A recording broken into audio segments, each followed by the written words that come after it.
As if this game was directly trying to please me, we get a scene of Kusaburo getting squashed by Daemon. Hooray! Though he was talking to someone, and that blacked out shape looks familiar. Something about that hair. It's gotta be Cloud, yep. Back at base, Renamon will live. We get a basic explanation of the 7 deadly sins and how they're linked to this game, and Kagura babbles on about society being twisted, emotions, blah blah blah. We get, you have the villain ball. What's weird about this a little bit is that this has nothing to do with the plot of the game. This goes back to the show's continuity that they are butchering to make this game. My brother is the kindest and smartest brother in the whole wide world. I'll just save that for later. Next up is Digital Dungeon, or as I like to call it, why? This is the point where the game just throws its hands up and says, screw it, committing to deliberately wasting your time. This place is a 3-floor maze and it is disgustingly long. Combine that with the high encounter rate and, well, I'm very glad I have a low encounter. Screw this place. And it's not even like the encounters are any good. It's the same encounters you dealt with in Mirage Museum. Hell, even the walking sounds are lifted from that place. It makes this weird rebounding noise that just grates on your brain, and by the end of this, I just wanted to quit. The first time I played this game, this is where I got to before I just quit from the boredom. And the only thing that is motivating me to play through this now is finishing this damn rant. You're welcome. I could have finished the first disc of The Legend of Dragoon by now, not including B-roll. But no, I'm playing this. Oh, Beelzemon, you were so cool in Tamers. Why must you defile yourself by being here? Anyway, you fight him, you one-shot him, I'm so bored that I don't even care. The kid our idiot saved wants to eat all the things, including Agumon. This is bad comedy. After that, we get a rather touching scene where Ino finds Nita's daughter all alone on a swing, waiting for her dad to come. No, I'm serious. This is honestly a really well done scene, and it did make my heart flutter a bit. So, because God forbid we have a good moment in this game, we immediately cut to Marcus acting like a tool. Which, granted, is SOP for him, but I mean he's acting like a tool by his standards. Yoshino, what's the matter? Having love problems? You utter jackass. Next up is Sea Precipice. Well, that's a good sign. Anyway, Sea Precipice Girapelis? And I'm already getting a sense of deja vu. That background is looking familiar.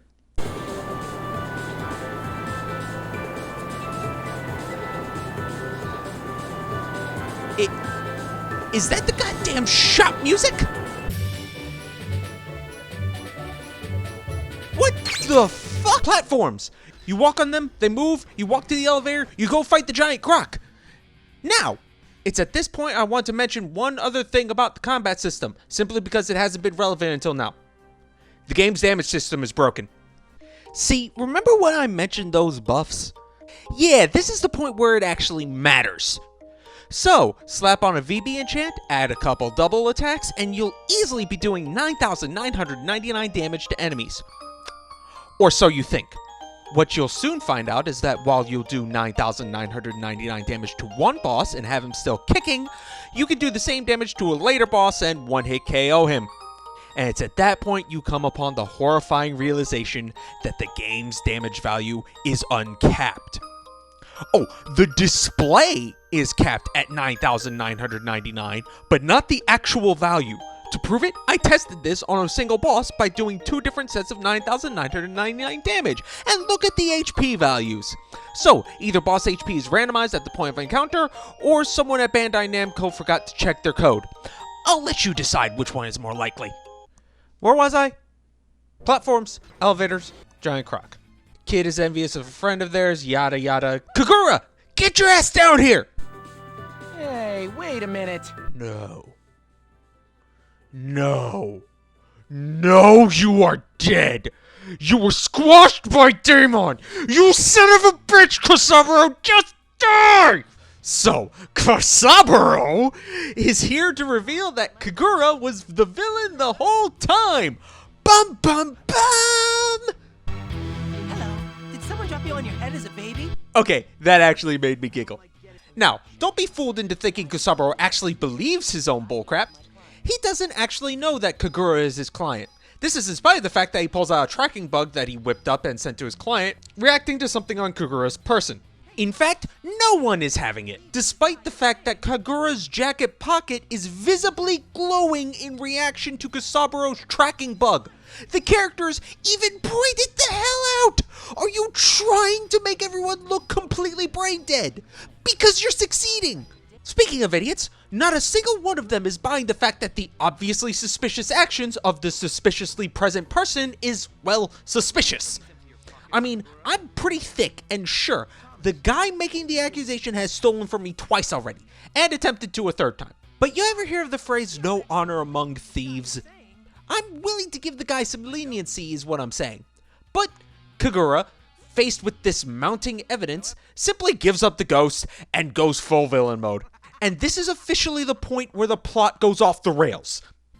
See, Kagura immediately dumps the exposition that it was he who kidnapped the children, he who sacrificed his sister to create Lilithmon, and his ultimate plan was to distract Dats from his plan by sending them to fight his own creations? I swear to God, I'm not leaving anything out. This utter dimwit thought that by interfering with his own plan, he was somehow advancing the plan. And hilariously, we later learned that he needs the key cards to break that seal we saw Daemon growling at way back.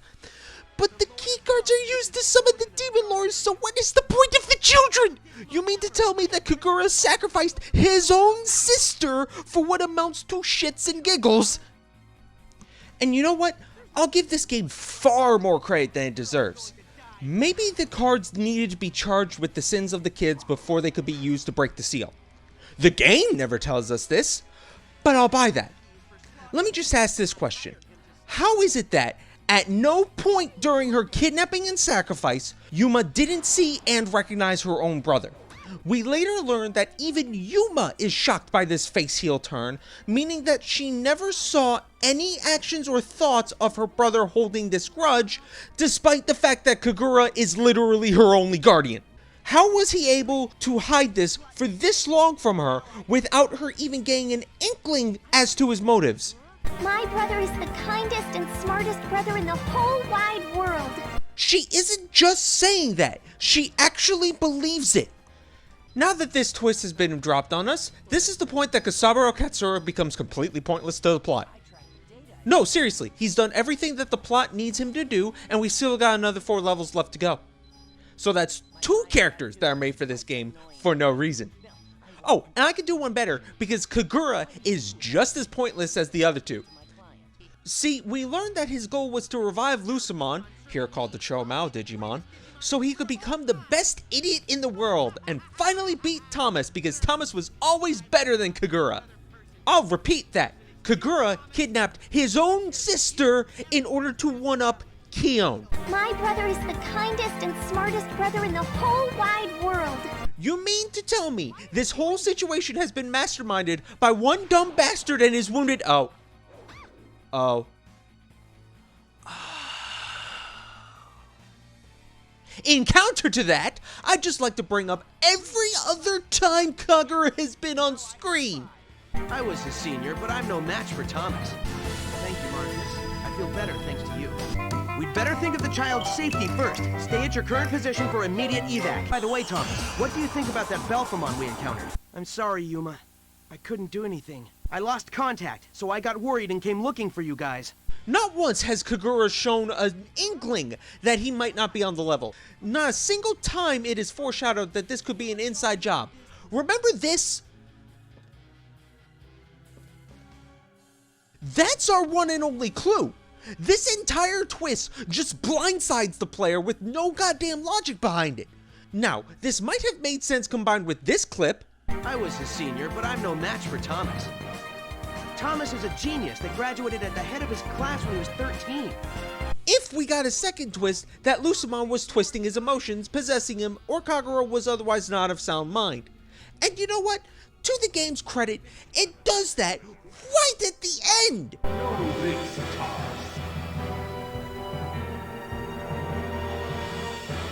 I'm the one who manipulated the negative feelings of jealousy and envy within him. I'm the one who caused him to succumb to the sin of pride. But too little too late, and also this game didn't set up its own twist properly in the early stages. Now, let's think on this for a moment. We have a DATS member with ulterior motives, attempting to betray DATS to pursue those goals, and hopes to use a super powerful Digimon to accomplish those goals. If that sounds familiar, it should. That is the basic description of Akihiro Kurata, an actual character from the show. Again, why is this a Data Squad game if we aren't gonna use anyone from it? Look, Bandai Namco, let me rewrite this plot for you because you clearly can't do it. The story doesn't change much until we get to the fight with Bakemon. Before that, the only change is that Christy gets taken, not Yuma. We write both Yuma and Tsukasa Kagura out of the plot, and replace Kagura's explanation of the element system by giving it to Samson, Miki, Megumi, or Kurata if we want to set them up early. Upon learning of Christy's disappearance, Marcus now has a blood vendetta against whoever is behind this, and we use this to, make him a sympathetic character. Don't have anything to save Thomas though, sorry about that. Then, after beating up Belphemon, instead of Kusaburo showing up to high-grade us, he's written out of the plot, and Daemon shows up to steal the code key. This happens for all the other code keys as well, and he always succeeds. No fights. He just shows up, trashes the scene, and makes off with the code key before the party even gets a chance to react. This further instills Marcus's drive to defeat him, and gives us opportunities to work in who Daemon actually is. Kurata is the one behind the missing kids, and uses Christy to make Leviamon instead of Lilithmon, the explanation being she's envious of Marcus's ability to fight or something, and just wants to help despite her age. Hey, as long as we're ignoring the continuity of Data Squad, why not go full tilt? Side note, we make the kid who becomes Lilithmon at least 16, just so that pill is a little easier to swallow. Speaking of Christy, Kusaburo's Biyamon is actually Christy's and takes Ramon's place by being beaten up by one of the Demon Lords while trying to save their partner. Christy takes Yuba's place as an idiot. Meanwhile, Yushima, the old guy, shows up from time to time as he's investigating the dark area and the code keys, eventually gaining enough evidence to implicate Kurata. Yushima takes Kusaburo's place as an idiot. Hey, it'll give his Kamemon something to do instead of kicking my teeth in. His cover blown, Kurata calls in the biohybrids to trash DATS in order to cover his tracks, and manages to pull Daemon into the real world, where we finally get to fight him. After beating Daemon and resolving his arc, we then learn that Kurata is hoping to unlock Lucemon to spread the dark area, eventually devouring and hopefully deleting the digital world. We can keep Nita and Manami, because I like them, but that's all of 2 characters we created for this game instead of 5. And in the areas where Lucemon is kept, we fight the biohybrids as mid-bosses, because we use them anyway, so screw it, why not? Oh, and Kurata's pride in humanity was warped into a hatred of Digimon, hence why he's linked to Lucemon. There, I fixed your story. I accept payment in cash, check, and or Mountain Dew Code Red. You like that? It gets better, because now we can give someone in the game an actual arc. See, Marcus starts off as brash and hot-headed, and his only motivation seems to be beating Daemon purely because he got beat up. We could compare this to Nita, who is also quick to anger, and paid a heavy price for it in terms of his own morality. Now, let's throw Christy in the mix. See, one of Marcus's major character traits is that he's very protective of his family, so he would obviously swear bloody vengeance on whoever is behind this kidnapping.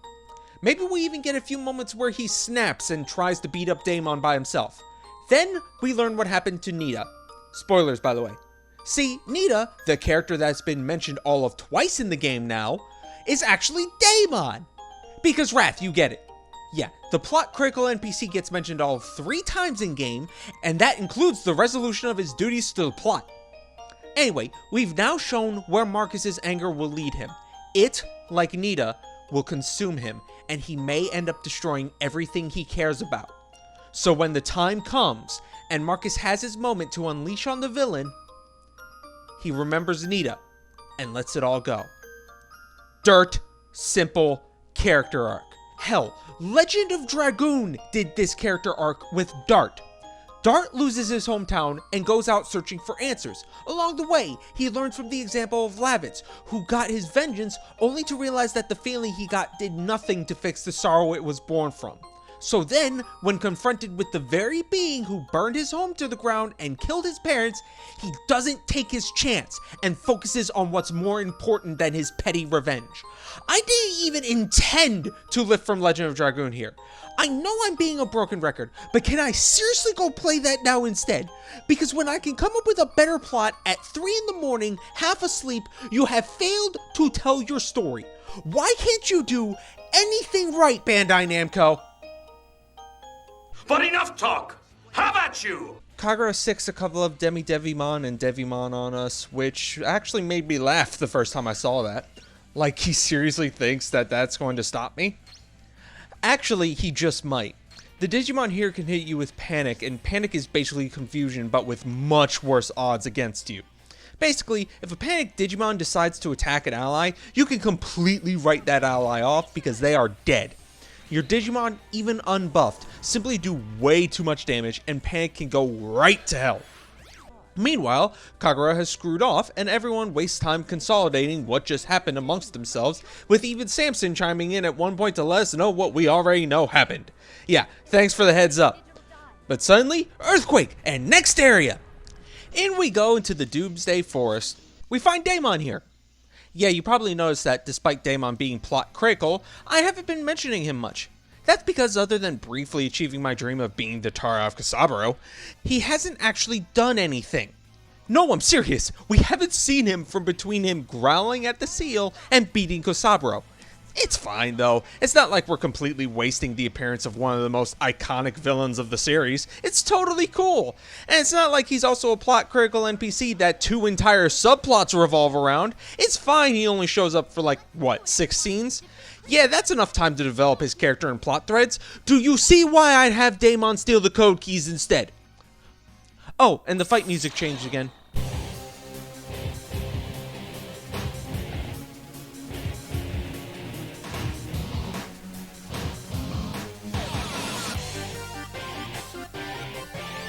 Yeah, I don't know either.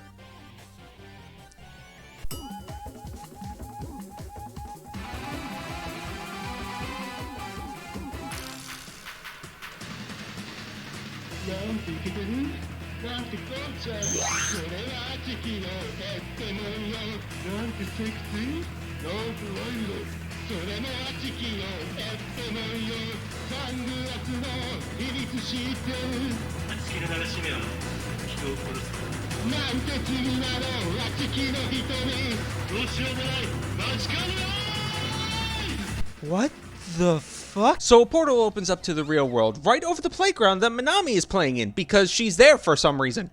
And so, you have to chase him there. Yuma joins your party at this point, having learned her brother is actually a dick. I have to reiterate, she did not know about Kagura's plot until just before this point. I heard the transmission. Renamon also told me. I cannot stress enough, she didn't know anything, despite him being her guardian for several years. Somehow, this slipped by her.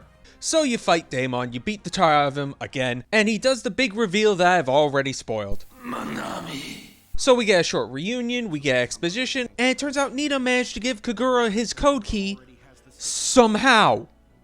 Yeah, apparently they can just give away the code keys that are literally data bound to them. Yeah, that's never explained. Anyway, now that Nita has performed his duties for the plot, it's time for him to disappear. Because he was Daemon for too long, I guess. Kagura unlocks the 6th seal, and it's through this that we can find his hideaway and go fight him. And this level sucks. No, it sucks. I'll be straight. I've been speeding this up because I exist in a time where walkthroughs for this game exist. And that walkthrough has a map. And Jesus Christ, this eyesore of a level. Teleports everywhere mean that this level is just bullshit. So, we finally catch up to Kagura, and we get the explanation for his motivation that I already spoiled. That Kagura was always second place compared to Thomas, and therefore wanted to mend his wounded pride by becoming the best idiot ever! When did I betray Yuma? I'm the one who sacrificed the children and Yuma as material for the Mao. Who needs consistency? Anyway, you fight Lucimon, you one-shot him, and he fades back into his seal like the good little demon he is. Right, this is a JRPG, it's never that simple. So, Lucemon then decides to go rogue and eat Kagura, but not before explaining that all the things Kagura did were thanks to him. Once Lucemon has had his fill with Kagura, he starts bringing down the roof and the idiots flee, only to magically end up in the dark area. See? It even says dark area. And this wonderful level is a boss rush. Yay! After solving a few basic puzzles, your prize is a boss to fight to get a key item to open the next door that also has a boss. So, I have to fight a Ghoulmon, a duo of Black War Greymon and Chaos Gallantmon, and 1 second.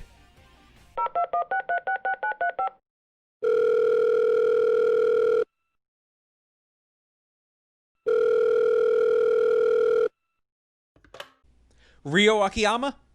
Get your scrawny ass down here and get your damn pet! Anyway, you fight them all and you unlock the last door and Lucemon is waiting for you.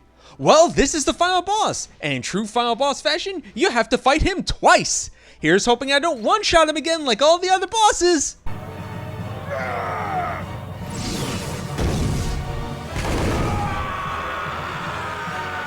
Oopsie poopsie! Well, so much for dramatic climaxes. Why can't you do anything right, Data Squad? Lucemon is defeated for the final time, and the game outros with Kagura having to face the crimes that he has committed because he's a jackass. Moral of the story, sins, pride, blah blah blah. Oh, and there's a bunch of bonus content like fighting the Demon Lords to unlock their Digivolutions. While I would usually do that, I've been playing this game for about 20 hours now, and I'm done with this crap. Could have been at the 3rd disc of Legend of Dragoon by now. What can I say that I haven't already said? Well, at the very least, the plot is coherent, even if nothing happens. The full plot honestly reads like a summary of a bigger game, and maybe if the dev team spent some time giving a damn, that might have happened. Sure, the gameplay loop would have still sucked, the plot would have not been compatible with the setting they used, I would still have hated most of the main cast, and none of the characters would have actually grown. But at least plot-critical NPCs like Daemon and Nita would have gotten enough screen time for their plot threads to matter. Maybe if the gameplay loop didn't suck, I might have been nicer to the game. I mean, Digimon World 2's plot is incoherent, but I love playing it. But then I remember how much these characters infuriate me.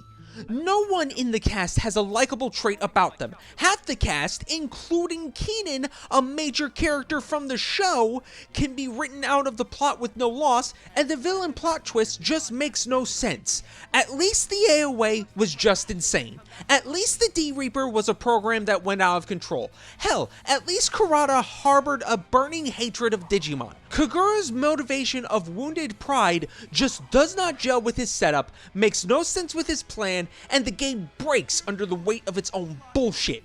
How did Yuma not recognize her own brother when Kagura had to perform a ritual to make Lilithmon?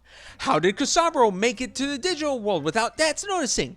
How did Kagura expect to control the sealed evil monster? Why were the kids even necessary if your goal was the code keys which you need to summon the Digimon in the first place? At least when Dark Chronicle had a game-breaking plot hole, it tried its best to make you ignore it. Here, hell no! It deliberately calls attention to its own plot holes. How did you get into the digital world? The only transporter that exists is at Dad's. If you know your own plot is broken, why didn't you go and fix it? Oh wait, that's right, that would have required some amount of give a damn. What can I say that I haven't already said? Oh yeah, this. Fuck this game!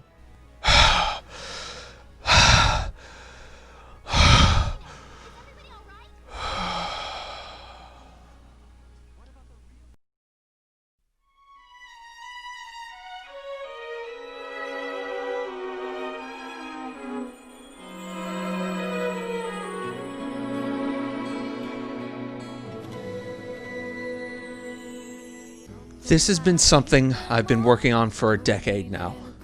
I rewrote this entire script out of dissatisfaction with my first one. I've put so much time into examining this game, trying to understand how I can despise it so much. And I can only hope that I've explained myself well enough to show you why that is. But now that I sit here, reading the end of this script, finally finished with this chapter of my life, all I can say is this. Why? Why did I put so much time and effort into a rant about something that's over a decade old, long after it's a dead game, when it's clear not even the dev team cared about it. But you know what? I care. The reason is that I truly love Digimon and only want to see it get better. When I watched Digimon Universe App Monsters for the first time, I felt myself falling in love all over again. So I know that delight I first felt nearly 20 years ago is still there. I still enjoy the series, not out of nostalgia, but out of a genuine love for it. But this right here, this is the lowest the series has gotten in my opinion. There's really nowhere to go but up from here. Here's to more than 20 years of Digimon, and hopefully many more. Thank you for letting me get this out of my system. And with that said, there, I'm done. I'm gonna go play some Digimon Story Cyber Sleuth now. Cleanse my palate of this bullshit. What? You thought I was gonna say Legend of Dragoon? I'm not that predictable, am I? This is Maniac Kid 25, signing out.